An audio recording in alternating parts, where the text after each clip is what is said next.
On va parler des low-ballers. Fait que les low-ballers, surtout dans l'industrie de la construction, des entrepreneurs qui coupent leur prix pour réussir à avoir des jobs. Fait que moi, c'est Nicolas. Je suis ici avec Marjolaine.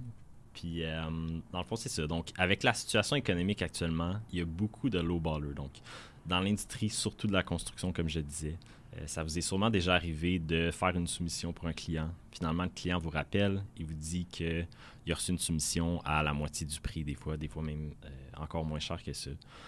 Vous vous dites que c'est impossible, que l'entrepreneur ne doit pas faire d'argent. Puis, dans le fond, c'est ça, un low-baller. C'est quelqu'un qui coupe ses prix. Puis, il charge moins cher que tout le monde pour avoir la job. Donc, des fois, sa stratégie, c'est de charger moins cher pour se faire choisir, puis il va augmenter le prix en cours de route. Donc, pas nécessairement un bon moyen d'avoir des clients satisfaits. Puis, dans le fond, on a demandé à des entrepreneurs en construction quels sont les obstacles qui vous empêchent d'acquérir plus de contrats. Puis, la majorité ont répondu les low-ballers. Donc, en ce moment, c'est un peu le fléau de l'industrie de la construction. Mais on va parler de pourquoi c'est pas une méthode rentable de faire une business, puis pourquoi vous ne devriez pas compétitionner sur le prix. Fait que, Marjo, si tu veux parler peut-être des plateformes de leads partagées. Oui. Mais j'allais dire aussi que je pense que c'est encore pire présentement parce que ça a toujours eu lieu. Il y a toujours eu des entrepreneurs qui étaient prêts à charger moins cher que tout le monde. Mais je pense que présentement, avec la situation économique, les gens sont conscients que monsieur, madame, tout le monde ont moins d'argent. Fait que pour essayer justement d'avoir la job, là, sont prêts à pratiquement pas faire d'argent, là, dans le fond. Ou arriver avec des tarifs qui sont vraiment comme s'ils se faisaient payer à l'heure. Puis ça se voit dans les plateformes justement de leads partagés où monsieur, madame, tout le monde veulent trouver le moins cher. Fait qu'ils s'inscrivent sur une plateforme de leads partagés pour recevoir 5-6 soumissions. Puis là, à ce moment-là, c'est simplement choisir le moins cher. Fait que si un entrepreneur qui a une entreprise, qui a des employés, qui offre des bonnes conditions, il ne peut pas se permettre de charger des prix ridicules là, pour refaire, mettons, une cuisine ou un toit. Là. Vous ne pouvez pas charger 12 000 pour refaire un toit. Là, ça ne fait aucun sens. Fait que lui, s'il soumissionne à son prix, mais il a juste l'air d'être 50 fois plus cher que les autres entrepreneurs. Puis, c'est un peu le but de la plateforme, c'est de donner accès à monsieur, madame, tout le monde au moins cher. Fait que si vous vous retrouvez là-dessus puis espérez payer un prix juste, ben c'est comme pas tout à fait la bonne plateforme pour vous. Puis quand on parle de plateforme de leads partagées, si jamais il y a du monde qui ne savent pas c'est quoi, on parle surtout des plateformes style soumission rénovation. Donc, le client a le gros bout du bâton dans des plateformes comme ça parce que, dans le fond, il peut avoir une soumission par un minimum de 3 entrepreneurs, donc souvent plus. Donc, déjà à la base, quand tu es un entrepreneur, tu t'inscris sur une plateforme pour avoir des leads comme ça qui sont partagés à la base. Le but de la plateforme, c'est de compétitionner sur le prix parce que le client sait absolument rien sur toi.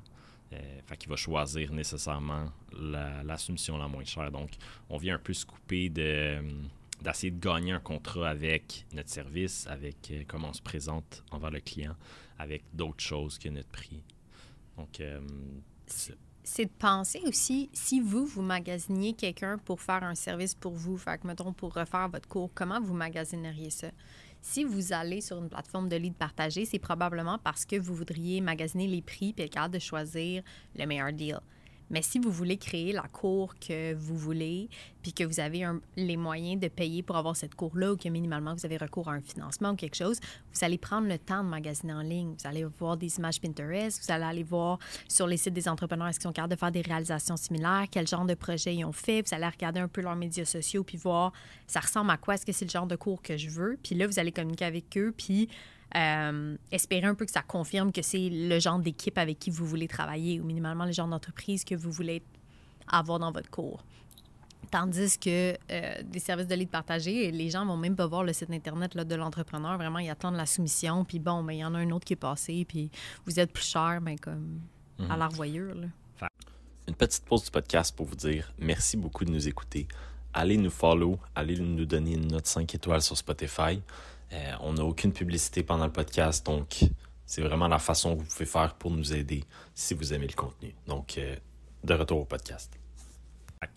Sur quoi on veut se faire choisir au lieu de notre prix? Comment on fait ça? Comment on réussit à se faire choisir pour autre chose que notre prix? Ben, sur une plateforme de lead partagé, je ne suis pas certaine que c'est vraiment possible. Si c'est la seule stratégie qu'on a en place pour avoir des demandes de soumission, je dirais qu'à la base, dès que la personne du lead, du service de lead partagé, dès qu'on est capable de rentrer en contact avec le client, ça serait de voir s'il n'y a pas autre chose qu'il cherche, comme qu'est-ce qui est le plus important pour vous, madame, dans un entrepreneur, puis peut-être essayer de lui vendre un service qui va être d'une qualité supérieure ou un écoute ou un accès justement à l'entrepreneur parce que d'essayer de vous positionner comme le plus cher, vous ne l'aurez pas la job si vous avez une entreprise. Mais si vous êtes capable de dire, moi, madame, je ne serai pas le plus cheap, mais si ça vous intéresse d'engager une entreprise de qualité qui est fière de ses employés puis vous voulez avoir un bon service, bien à ce moment-là, ça va me faire plaisir de venir faire une soumission parce que je sais que mon entreprise aurait beaucoup à vous offrir pour réaliser votre cours. Quelque chose comme ça. Fait que ça peut être comme la stratégie de pivot pour essayer de s'en sortir dans une stratégie de lead partagé. Puis on le voit un peu avec les entreprises qui sont des experts dans leur domaine. Fait que si on pense à des grosses entreprises après sinistre, par exemple, des entreprises qui sont des experts puis sont connues de tous. Donc, si vous pensez à ceux qui ont des annonces à télé puis à radio, par exemple, c'est vraiment pas les moins chers. Donc, c'est souvent... On n'a-tu pas le droit de nommer Calinette? On peut nommer Calinette, par exemple. Ça ne sera pas nécessairement les moins chers, mais ça va. Tu sais qu'ils ont une bonne réputation, que leur réputation est importante pour eux. Fait qu'ils vont pas te faire une job de merde, puis après ça, tu n'entends plus parler d'eux ou ils font faillite, fait que tu sais un peu plus qu'est-ce que tu as. Fait que moi, j'avais une petite histoire là, avec ton beau-frère. Tu veux-tu la raconter? Oui, dans le fond, mon beau-frère, Matt, il devait refaire son toit cet été. Fait que c'est quand même cher, un toit, là. Je veux dire, on n'a pas 50 ans, là. Un toit, c'est cher. Puis, il s'est fait venir 3 ou 4 entrepreneurs là, qui ont demandé, qui ont magasiné pour avoir des soumissions. Puis, 3 sur 4, ils ont juste laissé la soumission dans sa boîte aux lettres quand il n'était pas là. Ils les ont jamais rencontrés. Fait que tu vois juste le papier avec le prix. Puis, il y en a un qui a pris le temps de prendre un rendez-vous à un moment qu'il était là.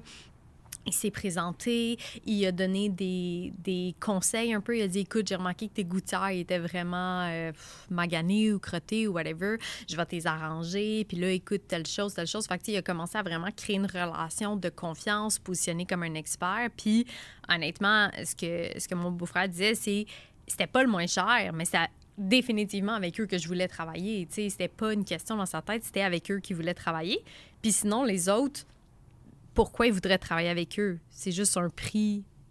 Le nom, ça change absolument rien pour lui. Il n'y a pas de raison là, de faire ça. Fait que, c'est quoi l'effort de plus de justement se présenter, serrer la main, donner un peu de valeur, puis vous positionner là, comme le choix évident pour votre client.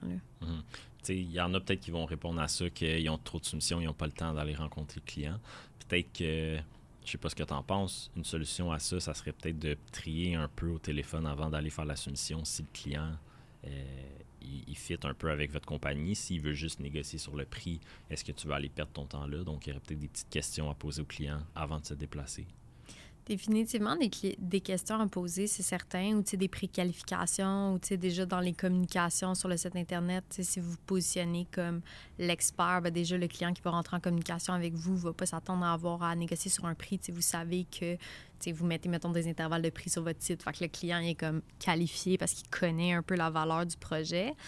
Mais je pense que c'est aussi les gars qui font 15, 20, 30 soumissions par jour, là, qui font le plus vite possible. Ils ont aussi dans les plus bas taux de closing. Là.